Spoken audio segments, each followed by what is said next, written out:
So just how comfortably buffered is Australia from the euro crisis and looming global recession? And will the nation make the most of its fortunate position? This was the topic for the Australia-British Chamber of Commerce lunch today, and I caught up with two boardroom heavyweights afterwards. Belinda Hutchinson, chairman of QBE Insurance and president of Chief Executive Women, and a director of AGL, and Graham Bradley, chairman of HSBC Australia, Anglo-American Australia, and the departing head of the Business Council of Australia. Belinda Hutchinson and Graham Bradley, thank you very much for joining me on this quite extraordinary day in Canberra. How will the resignation of the Speaker change the business landscape, do you think, Belinda?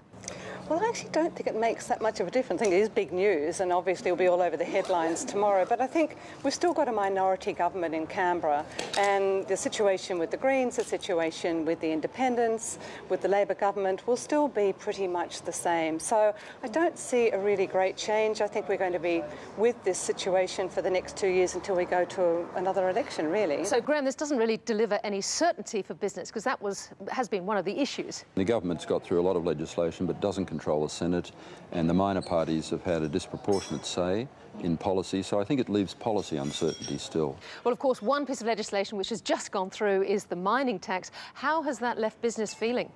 Well, the whole process has been, very uncomfortable and really not the process you want for major reform. And I think it's left us with, a flawed tax that could have been much better. And could have actually also been a contributor to Australia in a different way, and that is we never had a debate about how this tax money should be used. And there are a lot of us who feel that if it had been earmarked for education, for infrastructure and for perhaps a future fund, then there would have been a whole different national debate. Is that your feeling, Belinda, even though we don't know how much money that the tax is going to actually raise? No, I think the jury's still out on that. We haven't really seen what Treasury's assumptions were behind that. But I agree with Graham. The fact is there wasn't an engagement with the mining industry prior to the announcement of the tax. And I think that really got everybody's backs up. So I think it is about sitting down and communicating and working out what are the key issues and assumptions behind the tax and getting the industry to engage behind it. Because at the end of the day, I think that the industry would have actually come to the party if they had been engaged, but that just didn't happen. And I think that's been the problem. That created the uncertainty, that created, I think a real problem in terms of the ongoing debate about the mining tax.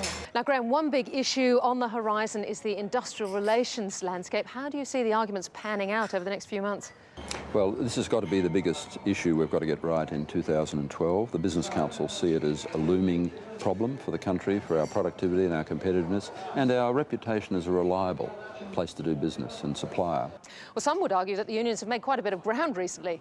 Well, I think we've all seen during the Qantas dispute that the system at the moment is not conducive to settling industrial issues the way we did for the last 15 years, without these sort of confrontations. And we've got to get this fixed. It's really important.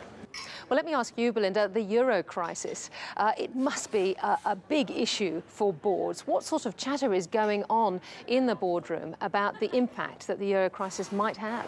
Well, look, I think it's a very big topic of discussion at the moment, particularly companies that are involved in the international global community. And companies like QBE, which I'm chairman of, obviously is very heavily involved with 80% of our business offshore now. So it is a big issue and a big worry, because I think, the European banks are in a very, very difficult situation at the moment. We're seeing banks like Rabobank having a problem rolling over their debt. And that's a AAA rated bank. Yeah. So I think that just demonstrates the extent of the problem. I think we can all say at the end of the day probably the ECB will come to the party, the European Central Bank will come to the party. There will be a major quantitative easing. There will be a take-up of the bonds by the ECB. So that will provide, sort of an end, to the immediate crisis that we're facing at the moment. But it's a matter of time, and I think there's a very big risk at the moment about when that takes place. And Graham, how do you think this will affect Australia, and presumably because there'll be quite a lot of tightening of credit?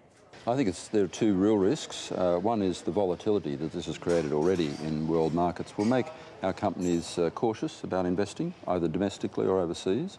And if both Europe and America are in recession or close to recession or not really firing, then we're so much more dependent on China.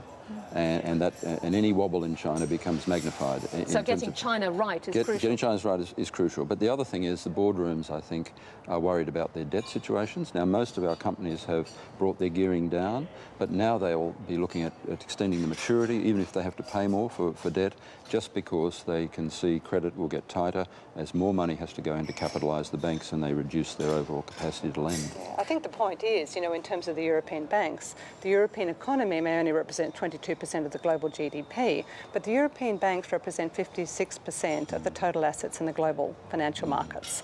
So the fact is, if they start cutting back on their lending, that's going to have a flow-on effect, even to Australia. Less so because I think, we're in a very good situation. Our banks are very, very strong. But Graham's absolutely right. Companies are looking at extending the maturity on their debt, making sure that they're very well positioned. Fortunately, most companies coming out of the global financial crisis raised equity and basically reduced their debt to equity ratios. So I think we're in a very strong position. But it is a worry because, if credit does dry up, that will slow our growth too. Hopefully, because of the strong resources-based economy we have and the link to China, as Graham's already mentioned, it puts us in a much stronger position. Belinda Hutchinson, Graham Bradley, thank you very much for joining me. Thank you, Tiggy. Pleasure, Tiggy.